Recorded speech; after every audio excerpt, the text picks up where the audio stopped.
సీతారామ కళ్యాణోత్సవం ఏ ముహూర్తంలో చెయ్యాలి? ప్రతిరోజు కూడా 12 ముహూర్తాలు ఉంటాయి.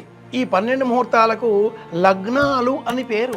మేష లగ్నం, వృషభ లగ్నం, మిథున లగ్నం, కర్కాటక లగ్నం, ఇలా 12 రాశులకు ఈ లగ్నాలను ఒక్కొక్క లగ్నం ఉజ్జాయింపుగా 2 గంటల ప్రమాణం కాగా వెరసి 24 గంటల కాలంలో 60 ఘడియలలో ఈ 12 ముహూర్తాలు లగ్నాలు పూర్తి కాగా ఇందులో సూర్యోదయానికంటే ముందు ఉన్నటువంటి లగ్నం బ్రాహ్మీ ముహూర్తం.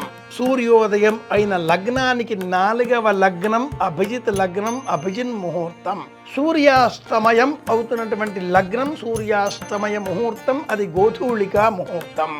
మేష, వృషభ, మిథున, కర్కాటక, సింహ, కన్య, తుల, వృశ్చిక ఇత్యాదిగా గల రాసుల పేర్లతో వచ్చే నామాలు ఈ లగ్నాలకు ఉండవు. ఇవి పరమాద్భుతమైనటువంటి దివ్య సంబంధితమైనటువంటి లగ్నాలు. బ్రాహ్మీ ముహూర్తం, అభిజిన్ ముహూర్తం, గోధూళికా ముహూర్తం. ఈ మూడింటిలో అభిజిన్ ముహూర్తం, అభిజిత్ లగ్నం సూర్యోదయ లగ్నానికి 4వ లగ్నం. ఈ లగ్నం అభిజిన్ ముహూర్తం, అభిజిత్ లగ్నం. ఈ లగ్నంలో వివాహం నిర్వహించినట్లయితే సమస్త దోషాలు తొలగిపోతాయి అని గర్గవచనం. జ్యోతిష శాస్త్ర నిర్ణయం ఇది.